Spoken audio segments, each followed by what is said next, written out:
రైతన్నలకు నమస్కారం. నేను మీ తెలుగు యువ రైతు రవీందర్ రెడ్డి.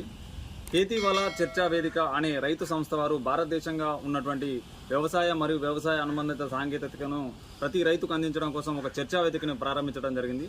అందులో భాగంగా మన తెలుగు రైతుల కోసం కేవీ డైలాగ్ తెలుగు వర్షన్ పేరుతో ప్రతి గురువారం మరియు శనివారం ఒక కొత్త అంశంతో మీ ముందుకు రావడం జరుగుతుంది. ఈ జూమ్ మీటింగ్లో ఈ గురువారం అనగా మే 9వ తారీఖు సాయంత్రం 6 గంటలకు మనం నేలను నిజంగా ఏ విధంగా పాడు చేస్తున్నాము, మన పాదాల కింద ఉన్నటువంటి భూమిలో సమస్త ప్రపంచం దాగుంది.